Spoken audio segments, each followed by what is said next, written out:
welcome to this episode of CV Remote Solutions Master Series, where we address gaps and barriers to care for patients with implanted cardiac devices. In this episode, we will focus on the key question around mastering alerts. My name is Dr. James Allred, an electrophysiologist and co-founder of CV Remote Solutions, and your host for this series. Today, we are joined by Lindsay Cotton, nurse practitioner from Birmingham, Alabama. Welcome. Please tell us a little bit more about yourself. Thanks for having me. So I became a nurse in 2010, and I spent my early years working in the ER. I transitioned to the pacemaker clinic in 2013, and I really felt like I'd found my home. So I went back to school and became an EP nurse practitioner in 2019.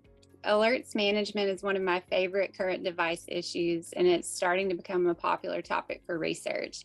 So thank you for the opportunity to talk about it. Thank you, Lindsay. We're really excited to learn from you today.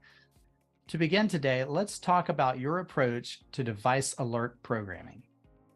So when alerts are programmed optimally, ideally the names in the queue should be different each day. So when I review alert transmissions, I first classify them as either urgent or non-urgent. Urgent alerts are usually things like shocks, ongoing ventricular arrhythmias, lead fractures, the kind of things that will definitely require triage and may also necessitate some kind of intervention, whether that's a medication change, an office visit, or a trip to the EP lab. Non-urgent alerts include everything else. And non-urgent alerts are not necessarily unimportant. Some of them may require triage. However, a lot of what we see are alerts for things like a patient with known paroxysmal AFib who may have had a longer episode than normal. So a little over a year ago, we designed an evidence-based, standardized alerts reprogramming protocol, and that tool has dramatically reduced the burden of non-actionable alerts at a number of the clinics we support across the country. So tell us about non-actionable alerts. What are those and why do we care?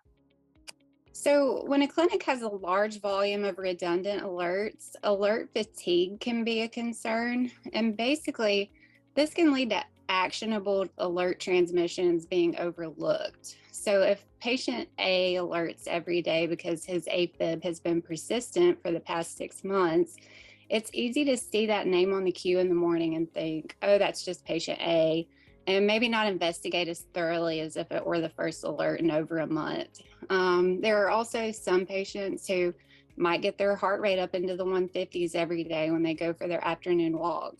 With the default alert parameters in some devices, these patients may have 9 or 10 HVR episodes a day for things that are really just sinus tach.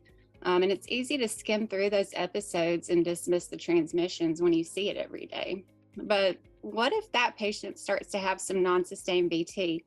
It's very possible it could get lost in the shuffle, and this could lead to delays in the patient receiving the care they need. You know, when you look nationally, I think it's clear that more work is needed in alert programming and that there's no one size fits all programming. I mean, we have different vendors with different devices. We have different expectations from providers, from clinicians. Do you have a decision tree? How do you go about managing alerts?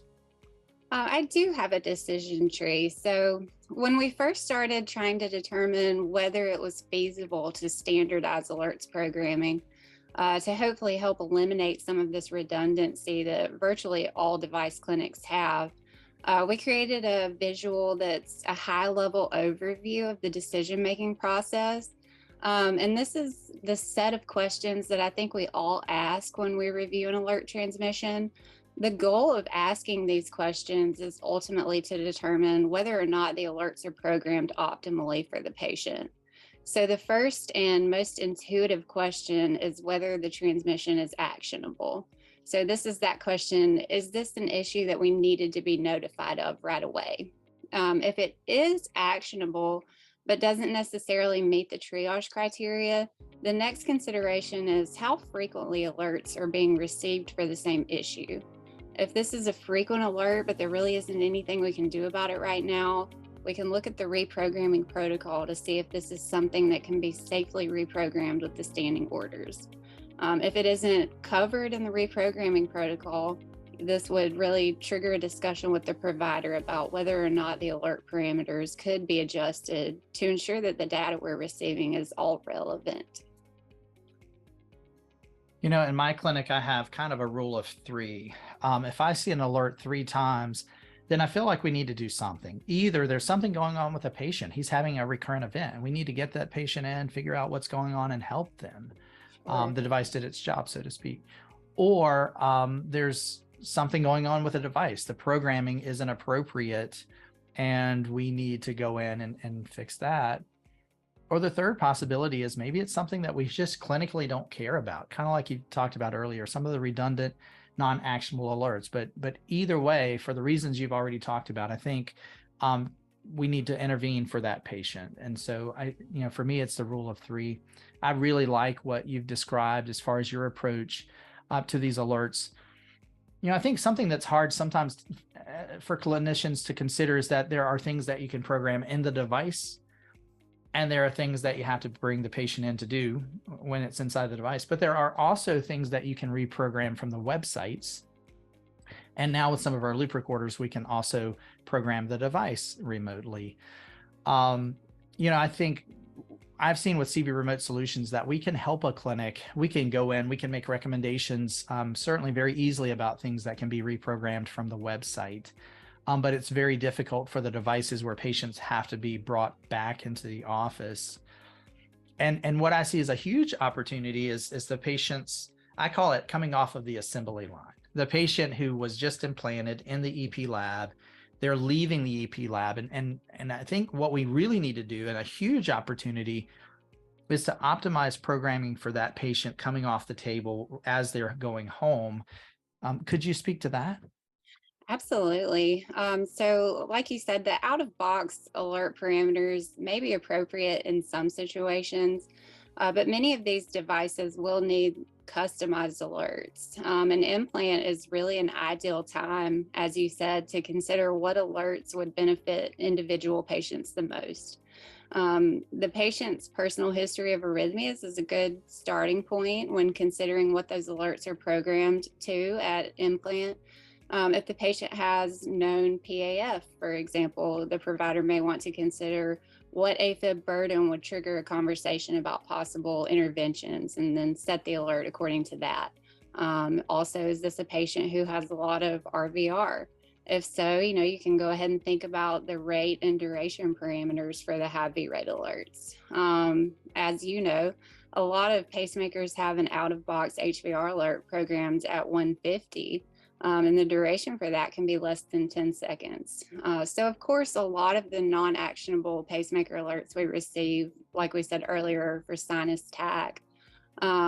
There are a lot of alerts that can be reprogrammed remotely, but there are many more options for adjusting individual alert parameters with the programmer. The majority of the remote options are only on and off. Some of the loop recorders, like you mentioned, we have a little more flexibility with what we can reprogram remotely. But I really do believe that if every patient with a new implant had a set of alert parameters that had been tailored to fit their specific needs, we would definitely see a reduction in these non-actionable alerts. So if you were in a clinic today and you were to try to put that process in place, what would that look like? How would you do that? Yeah, so having that set of standing orders for alerts reprogramming is a really helpful tool. We actually collaborated with the team from Wake Forest Baptist and designed a study to measure the success of reprogramming, specifically AFib alerts in patients with either known paroxysmal or known persistent AFib, and NSVT alerts in ICD patients. It's an ongoing study, but to date, about 74% of the 381 patients we've reprogrammed had no further alerts for the same issue in the 90 days following reprogramming. The reprogramming protocol we have at CV Remote also includes things like suboptimal bi-V pacing with a stable trend, percent V pacing greater than limit, things like atrial intrinsic amplitude alerts in patients with known PAF. And these things really cover a lot of the most frequent offenders. But for the redundant alerts that don't meet any of the criteria, it's good to have a good collaborative relationship with the EPs on staff, because you can take some of these things to them and say, we're getting this every day. And a lot of times they'll come back and say, they're never symptomatic. So let's just turn that off and we'll reevaluate at the next quarterly check. And just being able to have that kind of collaboration is essential with good alert management. And I would say to the device clinicians who are living this every day, it may feel like extra work to fine tune those non-actionable alerts, but making it part of the workflow is one of the best ways to maintain just a high level of efficiency in the device clinic. I agree. And, I think collaboration is key. There are so many stakeholders in this process. The device clinic nurses can't do it alone. The technicians can't do it alone. They need buy-in from everyone, right? They need buy-in from their physician teammates. They need buy-in from the nurse practitioners and PAs on the team, and they need buy-in from industry, right? So the reps who are at the cases doing the implantations, also partnering with them for alert management. I agree 100%. Thanks again, Lindsay Cotton. We really appreciate you sharing best practices and insights on mastering alerts. Thank you for joining us, and please come back to view the other episodes in the CV Remote Solutions Master Series. This series was produced through support from CV Remote Solutions. Learn more about CV Remote Solutions and its device clinic optimization efforts by visiting www.cvremotesolutions.com.